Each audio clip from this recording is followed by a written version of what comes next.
Hey there, before we dive into tonight's story, take a moment to hit that like button if you're ready to discover something that'll make you question everything you thought you knew about handedness.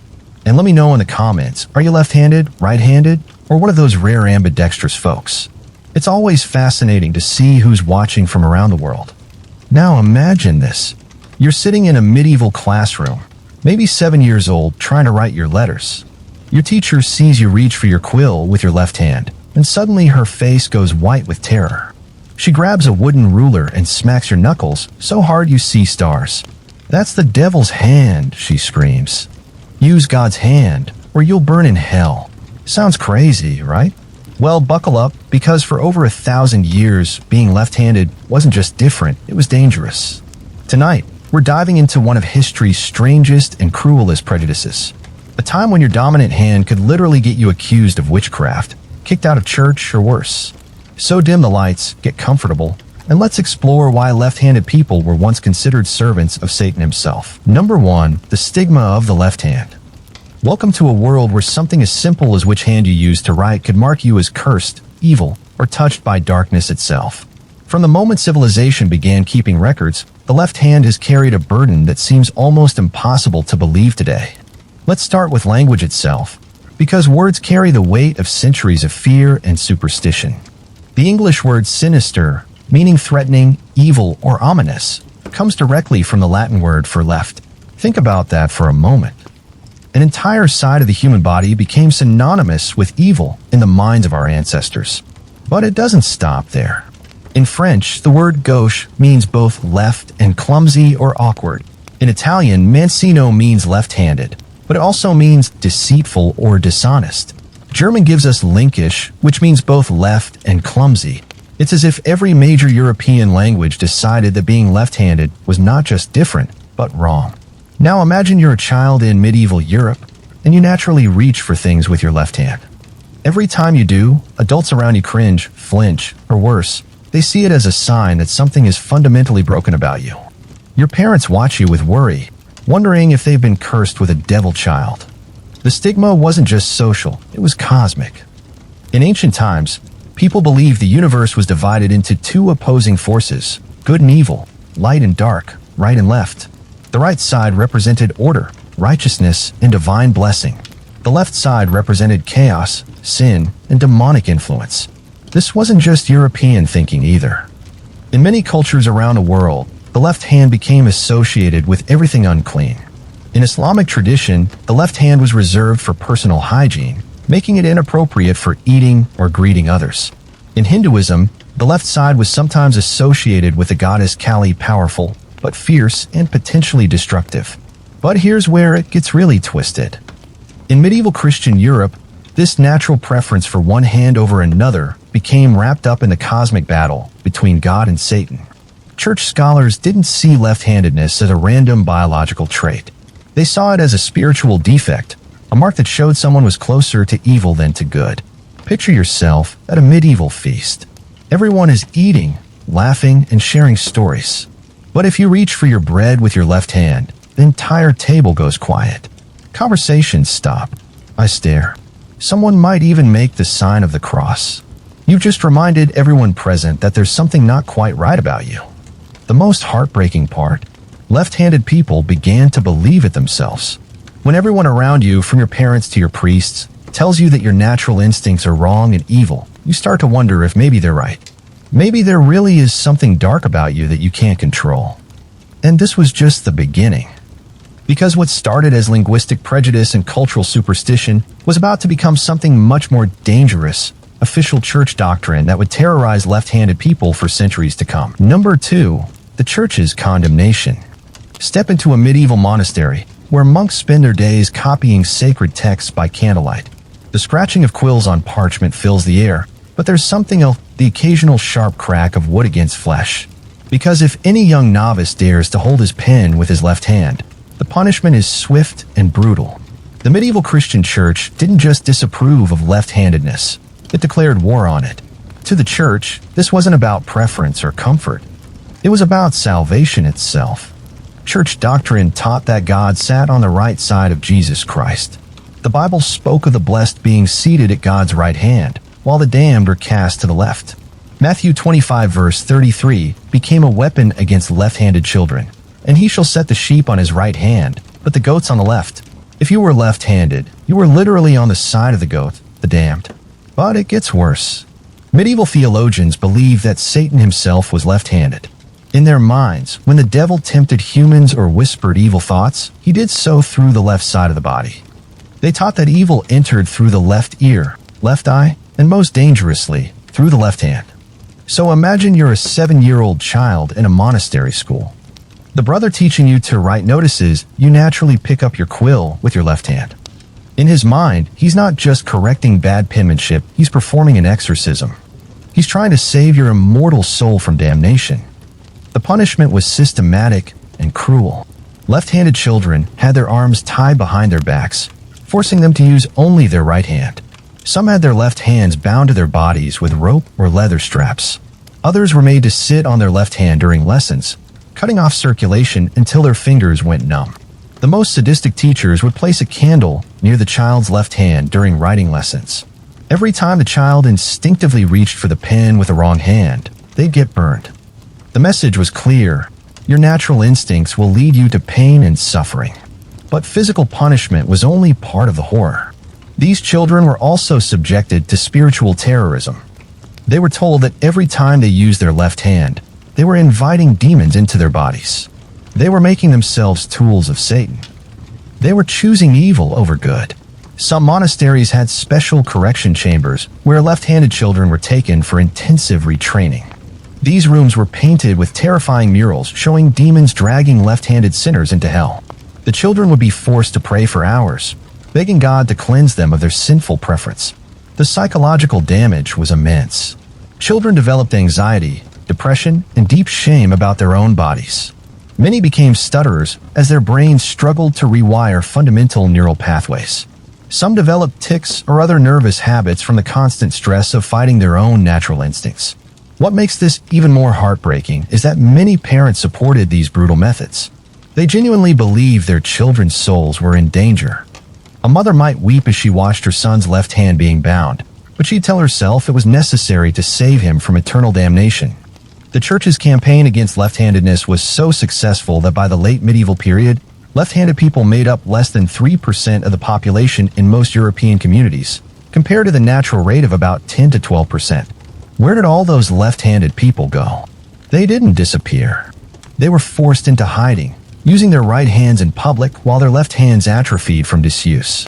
But the church wasn't content with just controlling how people wrote. They were about to extend their war on left-handedness into every aspect of daily life, from marriage vows to business contracts. Because in their minds, if the left hand was the devil's tool, then it had no place in any sacred or important human activity. Number 3, oaths and rituals.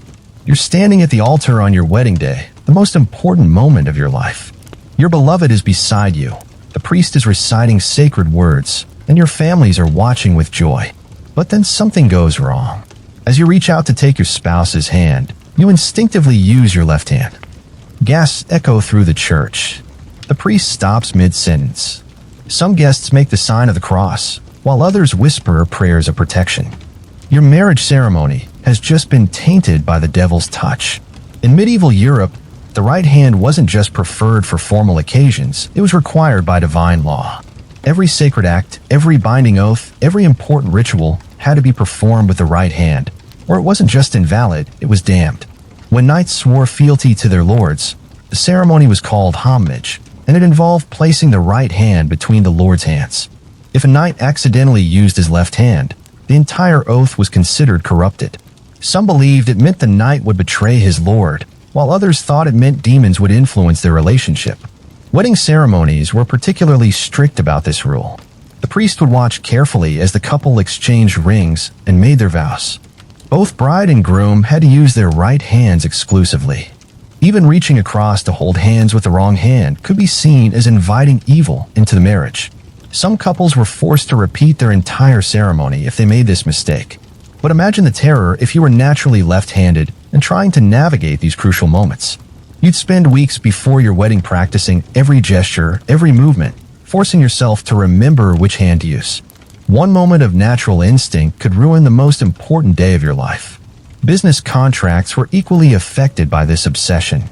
When merchants shook hands to seal a deal, it had to be right hand to right hand. When documents were signed, the right hand held the pen. When money changed hands, it was passed from right hand to right hand. Using the left hand in any business transaction was believed to bring bad luck, failed ventures, or even financial ruin. Legal proceedings were perhaps the most dangerous place to accidentally use your left hand. When witnesses swore oaths in court, they had to raise their right hand toward heaven. If someone raised their left hand instead, their entire testimony could be thrown out. Worse, they might be accused of trying to deceive the court with the help of demonic powers. The courtroom oath was particularly terrifying for left-handed people because it combined religious and legal consequences. Not only were you swearing before God, you were doing so in front of judges who could sentence you to death. The pressure to remember which hand to use was immense, and the consequences of getting it wrong were catastrophic. Some left-handed people developed elaborate strategies to avoid these situations. They'd hold their right wrist with their left hand during ceremonies, physically preventing themselves from using the wrong hand. Others would practice for hours before any formal event, training their bodies to override natural instincts. Churches began posting guards during important ceremonies, specifically to watch for left-hand usage. These hand watchers would signal the priest if they saw anyone using the devil's hand during sacred rituals. Being caught could result in the ceremony being stopped, repeated, or in extreme cases, the person being banned from the church entirely. The psychological pressure was crushing. Imagine living in a world where your natural reflexes could invalidate your marriage, destroy your business deals, or get your legal testimony thrown out. Every formal interaction became a minefield where one moment of natural movement could ruin your life. But this obsession with ritual purity was about to take an even darker turn, because church authorities weren't just worried about left-handed people contaminating sacred ceremonies. They were starting to believe that left-handedness itself was evidence of something much more sinister: witchcraft. Number 4, the witch's hand. The knock comes at dawn, sharp and urgent. You're barely awake when armed men burst through your door, their eyes scanning your humble cottage for evidence of dark magic. But they don't need to find mysterious potions or spellbooks. They've already found what they came for: you eating your morning porridge with your left hand. Welcome to the witch hunts, where your dominant hand could literally get you burned at the stake. During the infamous witch trials that plagued Europe from the 15th to 18th centuries, being left-handed became one of the most damning pieces of evidence against accused witches. Witch hunters carried manuals that specifically listed left-handedness as a sign of demonic possession or supernatural powers. The logic, twisted as it was, seemed ironclad to medieval minds. Witches were believed to have made pacts with Satan, and Satan was left-handed. Therefore, witches would naturally favor their left hands as a mark of their allegiance to the devil. It was circular reasoning that condemned thousands of innocent people. But the evidence went beyond just which hand someone used for daily tasks. Witch hunters looked for specific proofs related to left-handedness. If you wrote with your left hand, that was suspicious. Literacy itself was rare, and left-handed literacy was seen as unnatural, possibly learned through demonic tutoring. If you cooked with your left hand, that was evidence you might be brewing potions. If you gestured with your left hand while speaking, that suggested you were casting spells. If you reached for objects with your left hand, that indicated you were drawing evil energy from the sinister side of the spiritual realm. The most heartbreaking cases involved women who were simply trying to do their daily work. A baker kneading dough with her left hand, a seamstress threading a needle, a mother combing her daughter's hair. All of these innocent activities became twisted into evidence of witchcraft when performed with the devil's hand. One documented case from 1647 tells of Agnes Waterhouse, who was accused of witchcraft partly because witnesses testified that she did use her left hand most unnaturally in the stirring of her pot. The prosecution argued that only someone in league with Satan would stir counterclockwise with the left hand, as this went against God's natural order. Witch hunters developed specific tests for left-handedness. They would suddenly throw objects at accused witches to see which hand they instinctively used to catch them. If someone caught with their left hand, it was recorded as evidence of demonic reflexes. They would ask suspects to make the sign of the cross and watch carefully to see which hand moved first. The torture chambers of the Inquisition held special horrors for left-handed victims. Devices like thumbscrews and finger crushers were often applied to the left hand first, based on the belief that demonic power was concentrated there. Some torturers believed that crushing a witch's left hand would break their connection to Satan and force them to confess. But perhaps the cruelest aspect was how families were torn apart by these suspicions. Children were encouraged to report if their parents used their left hands for suspicious activities. Husbands were rewarded for turning in left-handed wives. Communities became networks of surveillance where everyone watched everyone else's hands. The paranoia became so intense that left-handed people developed elaborate deceptions to survive. They would force themselves to eat, write, and work with their right hands in public, even if it caused them pain or made them clumsy. Some would intentionally injure their left hands to have an excuse for not using them. Women were particularly vulnerable because so many household activities, cooking, cleaning, caring for children, were seen as potentially magical when performed with the left hand. A left-handed midwife might be accused of using dark powers during childbirth. A left-handed herbalist gathering plants could be charged with collecting ingredients for evil potions. The witch trials created a reign of terror that lasted for centuries, and left-handed people lived in constant fear. They knew that their natural way of moving through the world could be interpreted as evidence of the most serious crime imaginable, making a pact with the devil himself. But even outside the formal witch trials, left-handed people faced danger in other unexpected places. Because medieval society had become convinced that left-handedness was connected to supernatural powers, and those powers weren't always seen as evil. Sometimes they were seen as dangerously advantageous, especially on the battlefield. Number 5. Left-handed knights. The tournament ground falls silent as two knights face each other, lances ready, horses pawing the earth. But there's something different about the knight on the left. His shield is on the wrong arm, his sword hand is the evil one, and the crowd murmurs uneasily. Some cross themselves in fear, while others lean forward in fascination. They're witnessing something rare and terrifying, a left-handed knight in combat. In medieval warfare, being left-handed was both a deadly advantage and a potential death sentence. On one hand, left-handed knights were incredibly dangerous opponents. On the other hand, they were viewed with deep suspicion by their own allies. The advantage was simple but devastating. In a world where every warrior trained to fight right-handed opponents, suddenly facing someone whose attacks came from the opposite direction was disorienting and often fatal. A left-handed knight's sword would arc in from angles that seemed unnatural and wrong. Their defensive patterns were mirror images of what other fighters expected. Imagine you're a veteran knight who survived dozens of battles. You've trained for years to automatically block attacks coming from the right side of your opponent. Your muscle memory is perfect. Your reflexes are lightning fast. Then suddenly you face a left-handed enemy, and everything you know is backwards. His sword cuts come from where you expect his shield to be. His shield blocks where you expect to find openings. It's like fighting a demon that moves contrary to the natural order. Some left-handed knights became legendary for their battlefield prowess. They were sought after as mercenaries and bodyguards precisely because their fighting style was so unusual and effective. A few medieval texts describe left-handed knights as fighters blessed with supernatural confusion, able to defeat multiple right-handed opponents through sheer disorientation. But this advantage came with a terrible price: suspicion and fear from their own comrades. Other knights wondered if their left-handed colleague's skill came from natural ability or demonic assistance. Was he just an unusually effective warrior, or had he made a pact with Satan in exchange for unnatural fighting prowess? The paranoia was so intense that some left-handed knights were required to prove their loyalty through extreme measures. They might be asked to undergo religious tests, submit to examination by priests, or even fight additional opponents to demonstrate that their abilities came from training rather than dark magic. In some cases, left-handed knights were banned from certain tournaments or battles. Tournament organizers worried that spectators would be disturbed by the unnatural fighting style. Military commanders feared that having a left-handed knight in their ranks would bring bad luck to the entire army, or that the knight might be a spy sent by enemies who had made pacts with evil forces. The situation was even more complex because medieval combat involved specific codes of honor and chivalry. Knights were supposed to fight with nobility, grace, and adherence to Christian values. But when a left-handed knight defeated opponents using techniques that looked wrong and felt unnatural, observers wondered if this violated the spiritual principles of knighthood. Some left-handed knights try to hide their natural preference by training extensively with their right hands. They would use their right hands for ceremonial duties, public demonstrations, and formal combats, while secretly maintaining their left-handed skills for life-or-death situations.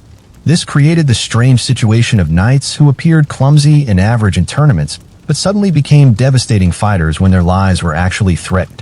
The church's position on left-handed knights was complicated and contradictory. On one hand, they condemned left-handedness as evil and demonic. On the other hand, they needed effective warriors to fight in the Crusades and defend Christian lands. Some bishops quietly overlooked left-handed knights who were particularly effective at killing enemies of the faith, while others insisted that no truly Christian warrior could fight with the devil's hand. This tension created psychological torment for devoutly religious left-handed knights. They believed their natural fighting ability might be sinful, but they also felt called to use their skills in service of God and country. Some underwent extreme penances, fasting, and prayer, trying to purify themselves of what they saw as their sinful advantage. But the suspicion surrounding left-handed knights was just one example of a much broader paranoia that affected every aspect of daily life. Because medieval people had become convinced that the left hand was connected to evil forces, even the most innocent activities became loaded with supernatural dread. Number 6. Superstitions in daily life. You're thirsty after a long day of work, so you reach for a cup of water. But your hand, your natural dominant left hand, grasps the cup, and suddenly everyone around you tenses. Your mother gasps. Your father makes the sign of the cross. Your neighbor mutters a prayer under her breath. You've just committed what they believe to be a spiritual crime. You've drunk with the devil's hand. In medieval Europe, superstitions about left-handedness invaded every moment of daily life. Nothing was too small, too innocent, or too routine to escape the terror of left-hand contamination. Eating was a minefield of spiritual anxiety. Reaching for bread with your left hand could contaminate the entire meal, making it spiritually unclean for everyone at the table. Some families would throw away food that had been touched by a left hand, believing it was now cursed. Children were taught that eating with the left hand would give them stomach aches, nightmares, or worse, it would make them more susceptible to demon possession. But drinking was considered even more dangerous. Medieval people believed that liquids carried spiritual energy more easily than solid food. If you drank with your left hand, you weren't just consuming water, beer, or wine, you were potentially inviting evil spirits to enter your body through the liquid. Some taverns actually refused to serve left-handed customers, fearing it would bring bad luck to their business. Greeting someone with your left hand was seen as a form of cursing them. If you accidentally shook hands with someone using your left hand, both of you would immediately make the sign of the cross and say prayers for protection. Some people believe that a left-handed handshake could transfer bad luck, illness, or even evil influences from one person to another. The paranoia extended to the most basic household activities. Sweeping with a broom held in the left hand was thought to sweep good luck out of the house instead of dirt. Opening doors with the left hand could let evil spirits inside. Even something as simple as brushing your hair with your left hand was believed to tangle your thoughts and make you more prone to sinful ideas. Money and left-handedness created particularly intense anxiety. Paying for something with coins held in your left hand was thought to curse the transaction. Some merchants would refuse payment if it came from a customer's left hand, believing it would bring financial ruin to their business. Others would immediately pass left-handed payment to a priest for blessing before they would accept it. Pointing with the left hand was considered a form of hexing or cursing. If you accidentally pointed at someone with your left index finger, it was believed you had put the evil eye on them. The person who had been pointed at might become sick, have bad luck, or suffer some other misfortune. This made normal conversation incredibly stressful for left-handed people who had to constantly monitor their natural gestures. Sleep brought its own set of left-handed terrors. Lying on your left side was thought to give you nightmares because you were sleeping on the devil's side. Some people believe that if you fell asleep with your left hand under your pillow, demons could whisper evil thoughts into your dreams through that hand. Even basic hygiene became spiritually fraught. Washing your face with your left hand was believed to wash away God's protection. Combing your hair with your left hand could invite vanity and pride, sins associated with Satan. Some left-handed people developed elaborate washing rituals, using their right hands for everything, even when it was awkward and inefficient. The superstitions were so pervasive that left-handed people lived in constant fear of unconscious actions. They might wake up in the middle of the night terrified that they had rolled onto their left side while sleeping. They would check their hands obsessively to make sure they hadn't accidentally touched something sacred with the wrong hand. Children grew up in a world where their natural instincts were constantly labeled as evil. A left-handed child reaching for a toy, waving goodbye, or wiping their nose became moments of family crisis. Parents would slap their children's left hands away from objects, creating a Pavlovian response where left-handed children learned to fear their own natural movements.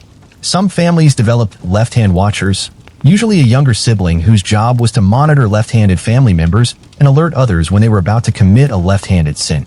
This created a surveillance state within the home where left-handed people could never relax or move naturally. But perhaps the most insidious aspect of these superstitions was how they made left-handed people doubt their own goodness. When everything you do naturally is labeled as evil, you start to wonder if maybe there really is something wrong with you. Maybe you really are closer to the devil than other people. Maybe your natural instincts really are sinful. This psychological torture was about to become even more systematic and cruel. Because while adults lived in fear of their own left-handed actions, children were about to face organized, institutional campaigns designed to literally beat the left-handedness out of them. Number 7. Punishments for left-handed children. The screaming echoes through the stone corridors of the monastery school as 7-year-old Thomas reaches for his slate with his left hand. Brother Francis sees it immediately and brings down his wooden rod with a crack that makes the other children flinch. Thomas's knuckles split open, blood dripping onto his lesson, but the punishment has only just begun. Again, Brother Francis commands, "Use God's hand, not Satan's." Welcome to medieval education, where learning to write might cost you the use of your fingers.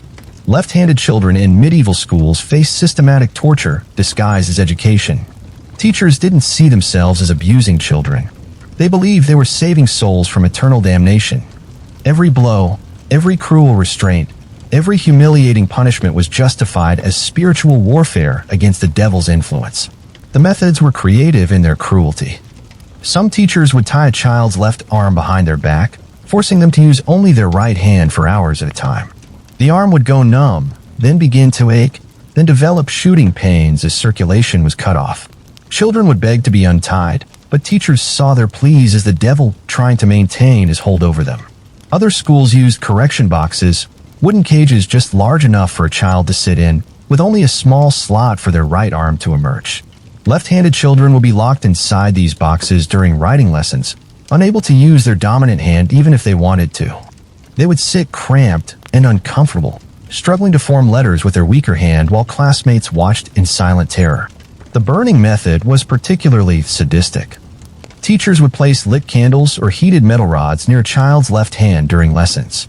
Every time the child instinctively reached for their pen with the left hand, they would get burned.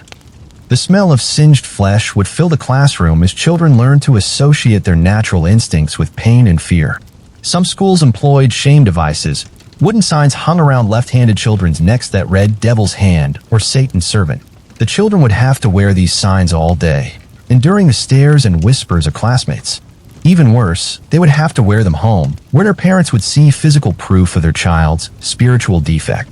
The psychological torture was even worse than the physical abuse. Teachers would tell left-handed children that every time they used their dominant hand, they were choosing Satan over God. They were told their natural instincts came from demons whispering in their ears. Some children were forced to confess their sin of left-handedness in front of the entire class, begging God's forgiveness for their evil impulses. Religious instruction became particularly traumatic for left-handed children. When learning to make the sign of the cross, they had to be constantly corrected and often punished for using the wrong hand. When learning to pray with clasped hands, teachers would check to make sure the right thumb was on top. Having the left thumb on top was seen as praying to Satan instead of God.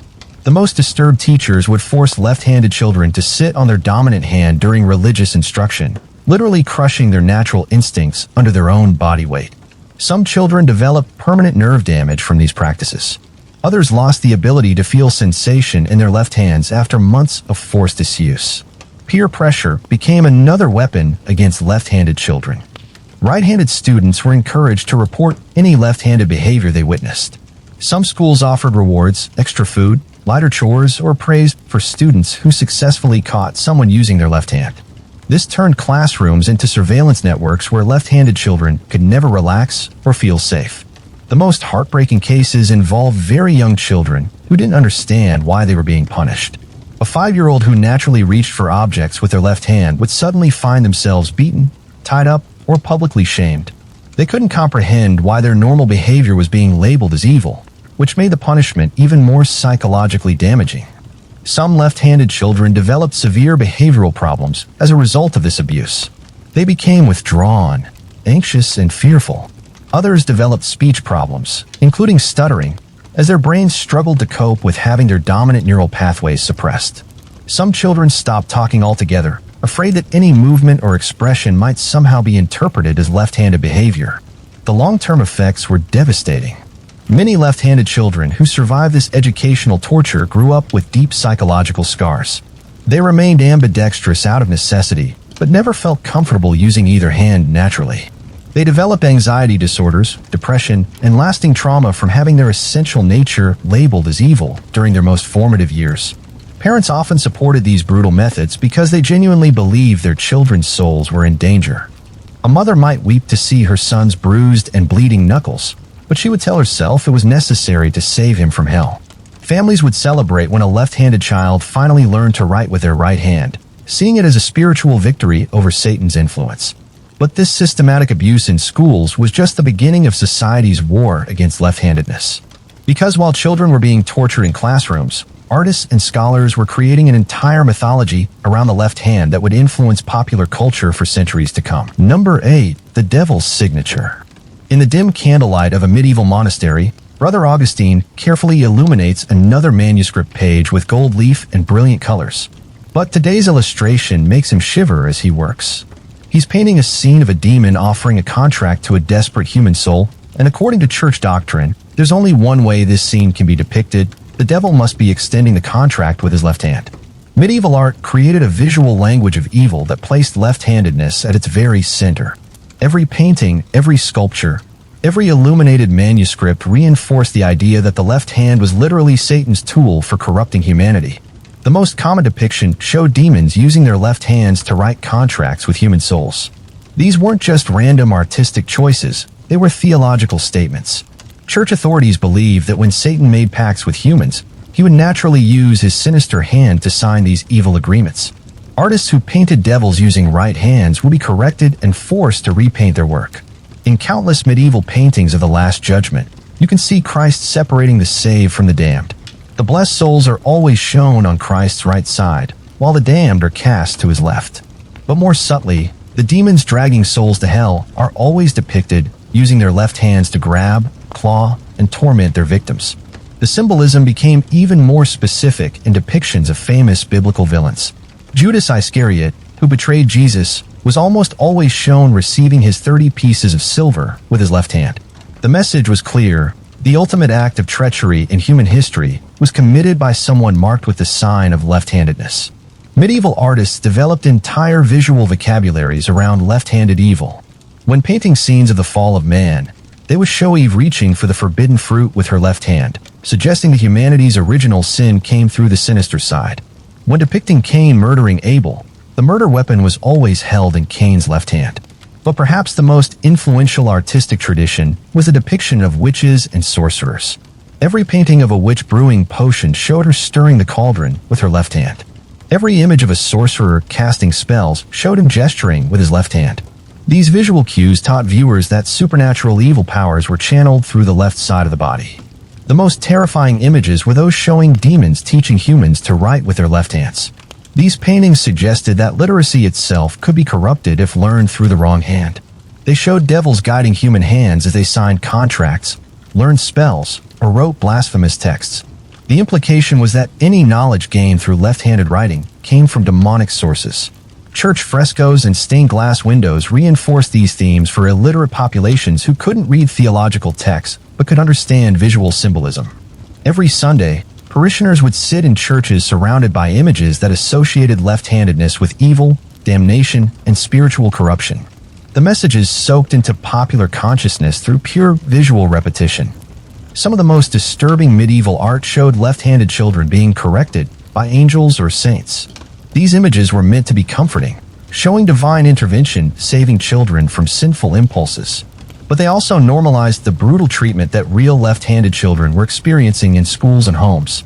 The artistic tradition became self-reinforcing. Young artists learned to paint by copying existing works, which meant they automatically reproduced the visual association between left-handedness and evil. Even artists who might have personally known left-handed people who were kind and good still painted their demons and devils as left-handed because that's what the tradition demanded. Sculpture followed the same patterns. Medieval church sculptures showed demons with their left hands prominently displayed, often in positions of grasping, clawing, or reaching toward human souls. Cathedral gargoyles and other protective sculptures were frequently carved with exaggerated left hands, suggesting they were using sinister power to ward off even greater evils. The most sophisticated medieval artists even used left-handedness to create subtle moral commentary in their work.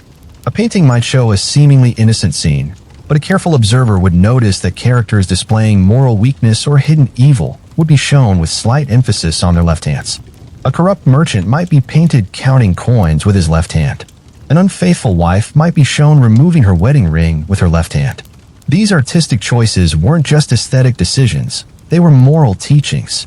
Medieval art was intended to educate and influence behavior, and the consistent association of left-handedness with evil was a deliberate attempt to reinforce social and religious prejudices. The most chilling examples were found in books of hours, personal prayer books, owned by wealthy families. These intimate manuscripts would include illustrations of daily prayers, but they would also show scenes of demonic temptation. A typical page might show a family praying with their right hands raised to heaven, while in the margins, small demons were depicted trying to influence them with outstretched left hands. Book illuminators developed a coded visual language that sophisticated viewers could read like text. A character shown with a prominent left hand was morally suspect. A figure depicted in the act of reaching leftward was being tempted towards sin. Even the direction of script could carry meaning. Some demonic texts were written from right to left, against the natural flow of Latin script, suggesting they came from an unnatural, sinister source. But these artistic depictions did more than just reflect existing prejudices. They created new ones. People who had never given much thought to handedness would see these images and absorb the associations. Children would grow up surrounded by visual evidence that left-handedness was fundamentally connected to evil, making it seem like a natural law rather than a cultural prejudice. The tragic irony is that some of the greatest medieval artists were probably left-handed themselves, but they were forced to hide their natural abilities and paint according to conventions that demonize their own nature.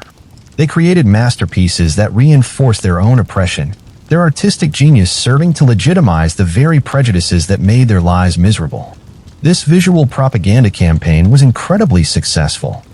By the late medieval period, the association between left-handedness and evil was so deeply embedded in European consciousness that it appeared in folk tales, popular songs, and everyday speech. The devil's left hand had become a cultural shorthand for anything corrupt, unnatural, or threatening. But while artists were busy creating visual mythologies around left-handedness, storytellers were developing an even more powerful form of propaganda, legends, and folk tales that would carry anti-left-handed messages into every home and around every fireside in Europe. Number 9. Legends and folk tales. Picture a winter evening in a medieval village. Families huddle around their fires as snow falls outside, and old grandmother Agnes begins to tell a story. Her voice drops to a whisper as she speaks of monsters and magic, but there's one detail she never forgets to include. Every villain, every monster, every evil creature in her tales does their wicked work with their left hand. Medieval folk tales were the Netflix of their time, and they carried powerful messages about left-handedness that shaped popular culture for centuries. One of the most widespread legends was the story of the Devil's Scribe, a tale about a young monk who was secretly left-handed. In the story, the monk begins copying holy texts with his left hand in secret, believing no one will notice. But each page he writes with his sinister hand becomes corrupted. The letters twist into blasphemous words. The images become distorted into demonic faces, and eventually the entire monastery's library becomes infected with evil. The moral of the story was clear. Even the most holy activities become corrupted when performed with the devil's hand. No left-handed person, no matter how devout, could escape their sinful nature. Another popular tale was the left-handed knight's bargain. This story told of a knight who was born left-handed but was such a devout Christian that he spent years training to fight with his right hand. One day, facing overwhelming odds in battle, he prayed to God for strength. But instead of divine help, Satan appeared and offered him victory if he would just fight with his natural left hand one time. The knight, desperate to save his fellow Christians, agreed. He drew his sword with his left hand and immediately became an unstoppable warrior, cutting down dozens of enemies. But when the battle was won, he discovered that his left hand had become permanently blackened, and that he could no longer enter churches or touch holy objects. He had won the battle, but lost his soul. Children's bedtime stories were particularly cruel in their treatment of left-handedness. Little Left Hand Mary was a cautionary tale about a girl who refused to learn to use her right hand. In the story, Mary's left hand gradually begins to change. First it becomes cold to the touch, then it grows long black fingernails, and finally it develops a mind of its own, reaching for forbidden objects while Mary sleeps. The story ends with Mary's left hand strangling her in her sleep, possessed by the demon that had been living inside it all along. These stories weren't just entertainment, they were educational tools designed to terrify left-handed children into changing their behavior. Parents would tell these tales specifically to left-handed children, using fear and psychological manipulation to force compliance with right-handed social norms. Regional variations of folktales adapted to local prejudices, but always maintained the core message about left-handedness. In Germanic regions, left-handed people were said to be able to see death omens, but only with their left eye. In Celtic areas, left-handed individuals were thought to have been touched by fairies, but cursed rather than blessed by the experience. The most insidious tales were those that portrayed left-handed people as tragic figures who couldn't help their evil nature. The weeping left hand told of a woman whose left hand would move on its own at night, stealing food, breaking sacred objects, and committing sins while she slept. She would wake each morning to find evidence of her hand's nocturnal crimes and weep with shame, but she was powerless to stop it. These sympathetic stories were actually more damaging than overtly hostile ones because they suggested that left-handed people were victims of their own nature, cursed beings who deserved pity but could never be fully trusted or accepted into normal society. Sea stories and merchant tales often featured left-handed pirates or bandits as their villains. Blackhand Jack was a legendary pirate whose left hand was said to be stained permanently black from all the evil deeds it had performed. Sailors would cross themselves when they heard his name and check each other's hands to make sure no crew member was secretly left-handed and therefore potentially traitorous. The most sophisticated folktales created complex moral universes where left-handedness wasn't automatically evil, but was always dangerous and unpredictable. These stories suggested that left-handed people had access to dark powers that could be used for good or evil, but the temptation to use them for selfish purposes was almost irresistible. One particularly influential legend was the Mirror Twin Brothers.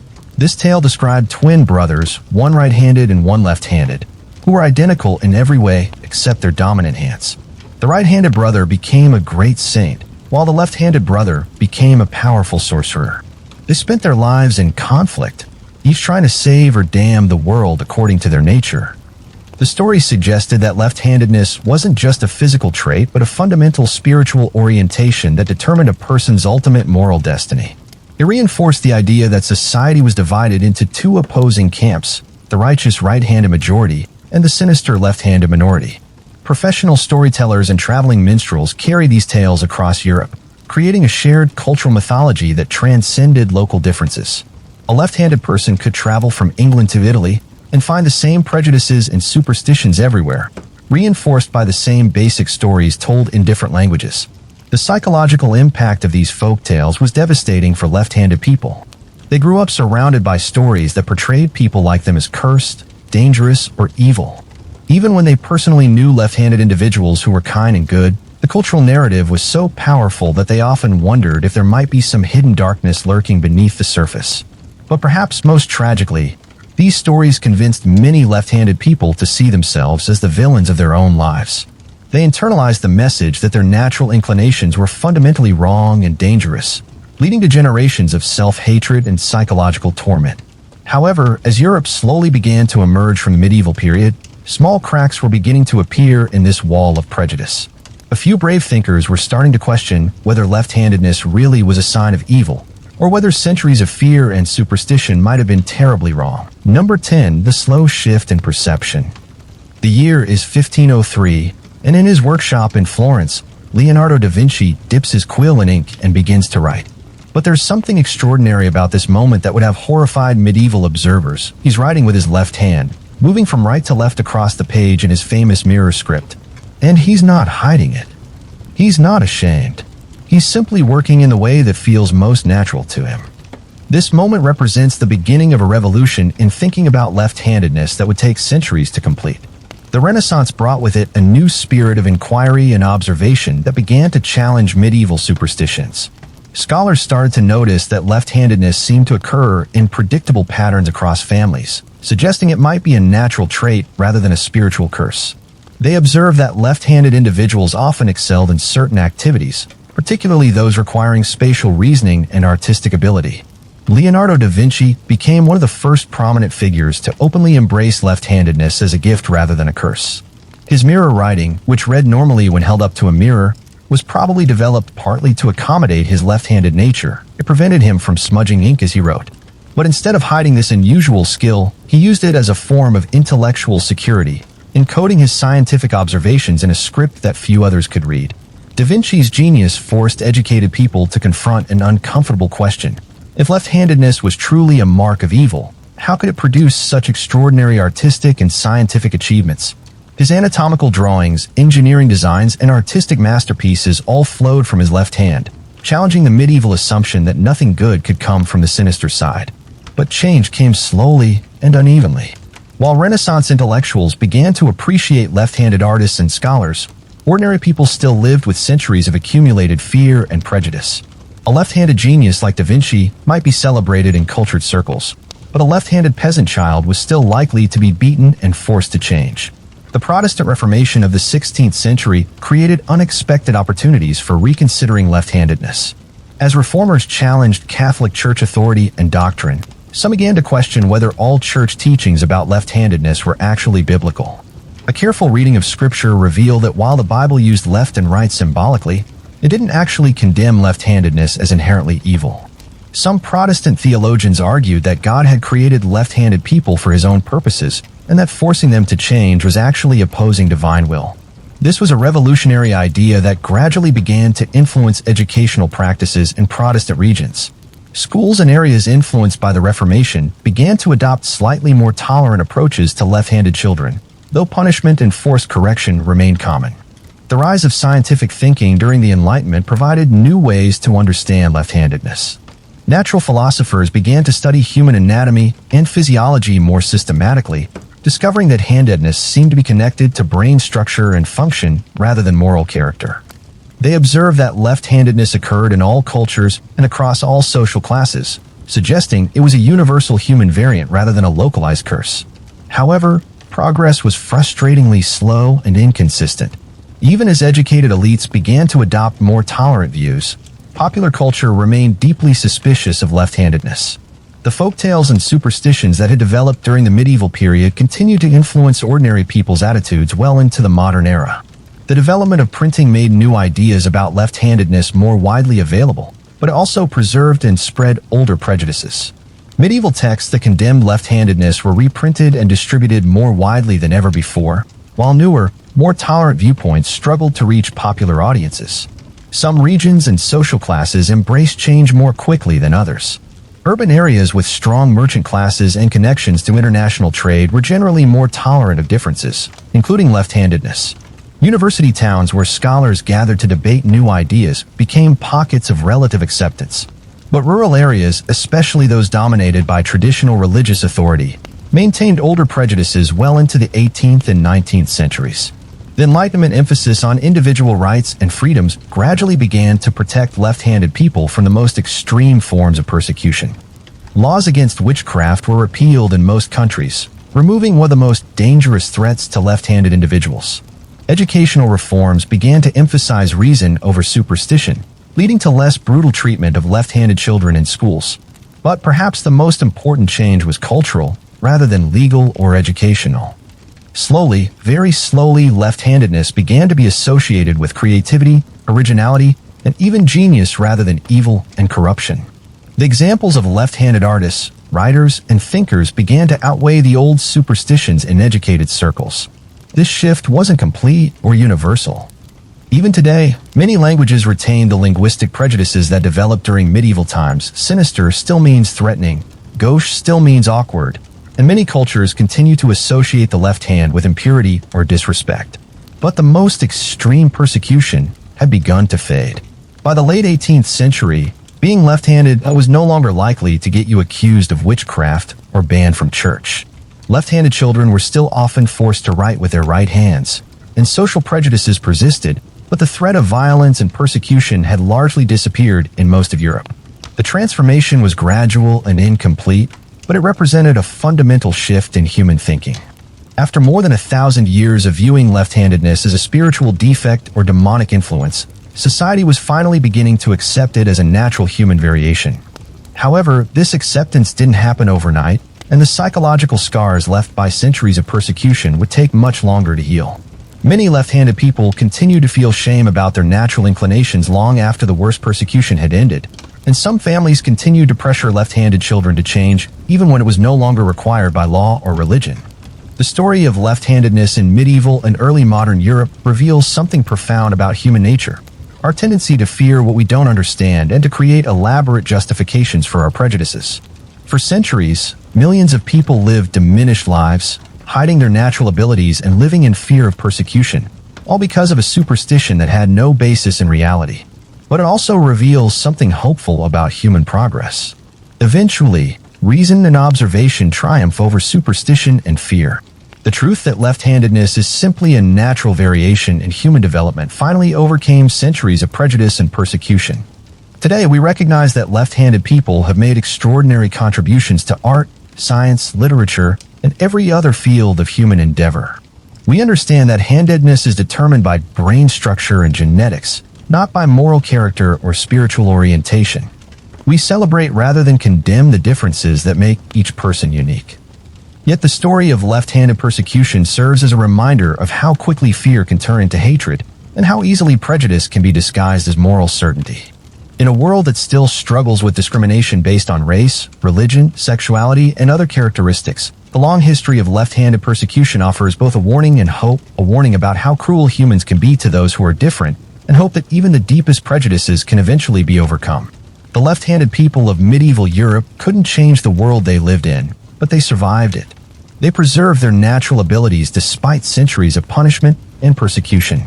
They passed on their genetic heritage despite social pressure to remain hidden. And ultimately, their persistence and courage helped create a world where children today can grow up using whichever hand feels natural to them, without fear of violence, persecution, or condemnation. The devil, it turns out, was never left-handed. The real evil was in the fear, ignorance, and cruelty that made millions of innocent people suffer for the crime of being naturally different.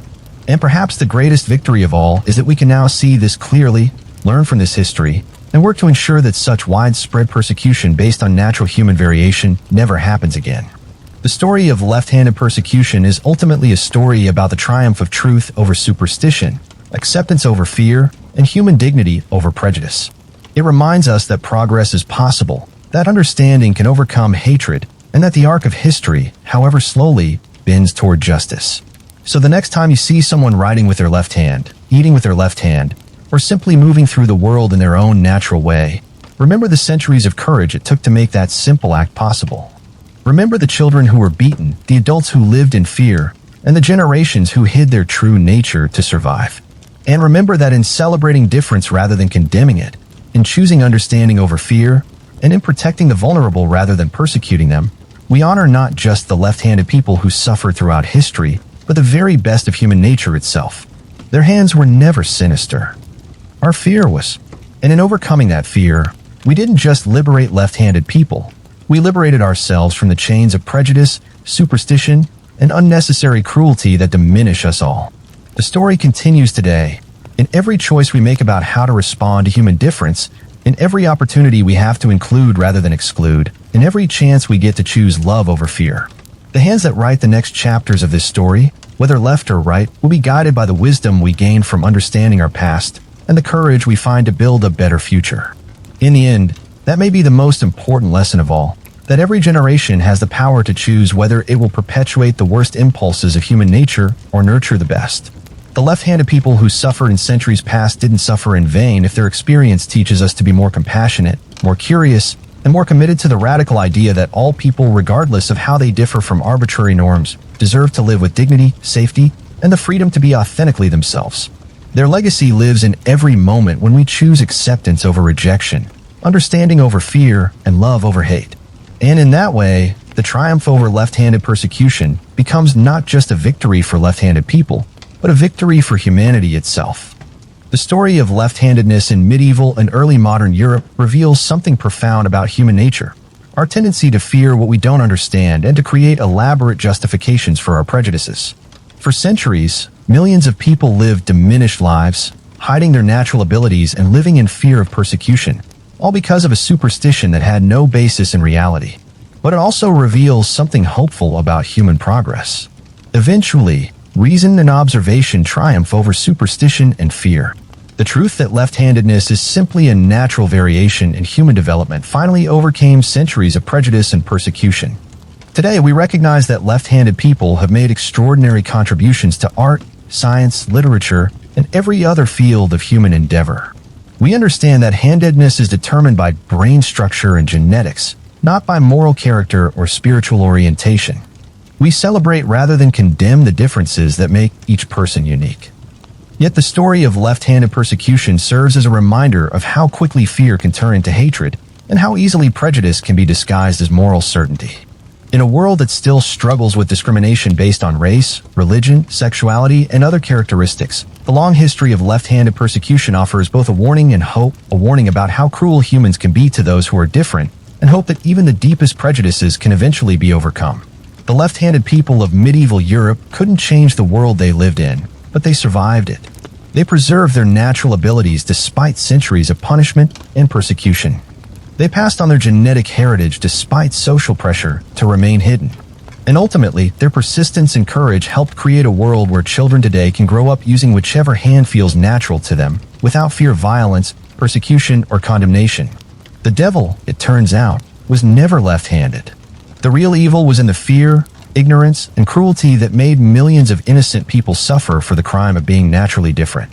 And perhaps the greatest victory of all is that we can now see this clearly, learn from this history, and work to ensure that such widespread persecution based on natural human variation never happens again. The story of left-handed persecution is ultimately a story about the triumph of truth over superstition, acceptance over fear, and human dignity over prejudice. It reminds us that progress is possible, that understanding can overcome hatred, and that the arc of history, however slowly, bends toward justice. So the next time you see someone writing with their left hand, eating with their left hand, or simply moving through the world in their own natural way, remember the centuries of courage it took to make that simple act possible. Remember the children who were beaten, the adults who lived in fear, and the generations who hid their true nature to survive. And remember that in celebrating difference rather than condemning it, in choosing understanding over fear, and in protecting the vulnerable rather than persecuting them, we honor not just the left-handed people who suffered throughout history, but the very best of human nature itself. Their hands were never sinister. Our fear was. And in overcoming that fear, we didn't just liberate left-handed people. We liberated ourselves from the chains of prejudice, superstition, and unnecessary cruelty that diminish us all. The story continues today. In every choice we make about how to respond to human difference, in every opportunity we have to include rather than exclude, in every chance we get to choose love over fear. The hands that write the next chapters of this story, whether left or right, will be guided by the wisdom we gain from understanding our past and the courage we find to build a better future. In the end, that may be the most important lesson of all, that every generation has the power to choose whether it will perpetuate the worst impulses of human nature or nurture the best. The left-handed people who suffered in centuries past didn't suffer in vain if their experience teaches us to be more compassionate, more curious, and more committed to the radical idea that all people, regardless of how they differ from arbitrary norms, deserve to live with dignity, safety, and the freedom to be authentically themselves. Their legacy lives in every moment when we choose acceptance over rejection, understanding over fear, and love over hate. And in that way, the triumph over left-handed persecution becomes not just a victory for left-handed people, but a victory for humanity itself. The story of left-handedness in medieval and early modern Europe reveals something profound about human nature, our tendency to fear what we don't understand and to create elaborate justifications for our prejudices. For centuries, millions of people lived diminished lives, hiding their natural abilities and living in fear of persecution, all because of a superstition that had no basis in reality. But it also reveals something hopeful about human progress. Eventually, reason and observation triumph over superstition and fear. The truth that left-handedness is simply a natural variation in human development finally overcame centuries of prejudice and persecution. Today, we recognize that left-handed people have made extraordinary contributions to art, science, literature, and every other field of human endeavor. We understand that handedness is determined by brain structure and genetics, not by moral character or spiritual orientation. We celebrate rather than condemn the differences that make each person unique. Yet the story of left-handed persecution serves as a reminder of how quickly fear can turn into hatred and how easily prejudice can be disguised as moral certainty. In a world that still struggles with discrimination based on race, religion, sexuality, and other characteristics, the long history of left-handed persecution offers both a warning and hope, a warning about how cruel humans can be to those who are different, and hope that even the deepest prejudices can eventually be overcome. The left-handed people of medieval Europe couldn't change the world they lived in, but they survived it. They preserved their natural abilities despite centuries of punishment and persecution. They passed on their genetic heritage despite social pressure to remain hidden. And ultimately, their persistence and courage helped create a world where children today can grow up using whichever hand feels natural to them, without fear of violence, persecution, or condemnation. The devil, it turns out, was never left-handed. The real evil was in the fear, ignorance, and cruelty that made millions of innocent people suffer for the crime of being naturally different. And perhaps the greatest victory of all is that we can now see this clearly, learn from this history, and work to ensure that such widespread persecution based on natural human variation never happens again. The story of left-handed persecution is ultimately a story about the triumph of truth over superstition, acceptance over fear, and human dignity over prejudice. It reminds us that progress is possible, that understanding can overcome hatred, and that the arc of history, however slowly, bends toward justice. So the next time you see someone writing with their left hand, eating with their left hand, or simply moving through the world in their own natural way, remember the centuries of courage it took to make that simple act possible. Remember the children who were beaten, the adults who lived in fear, and the generations who hid their true nature to survive. And remember that in celebrating difference rather than condemning it, in choosing understanding over fear, and in protecting the vulnerable rather than persecuting them, we honor not just the left-handed people who suffered throughout history, but the very best of human nature itself. Their hands were never sinister. Our fear was. And in overcoming that fear, we didn't just liberate left-handed people. We liberated ourselves from the chains of prejudice, superstition, and unnecessary cruelty that diminish us all. The story continues today. In every choice we make about how to respond to human difference, in every opportunity we have to include rather than exclude, in every chance we get to choose love over fear. The hands that write the next chapters of this story, whether left or right, will be guided by the wisdom we gain from understanding our past and the courage we find to build a better future. In the end, that may be the most important lesson of all, that every generation has the power to choose whether it will perpetuate the worst impulses of human nature or nurture the best. The left-handed people who suffered in centuries past didn't suffer in vain if their experience teaches us to be more compassionate, more curious, and more committed to the radical idea that all people, regardless of how they differ from arbitrary norms, deserve to live with dignity, safety, and the freedom to be authentically themselves. Their legacy lives in every moment when we choose acceptance over rejection, understanding over fear, and love over hate. And in that way, the triumph over left-handed persecution becomes not just a victory for left-handed people, but a victory for humanity itself.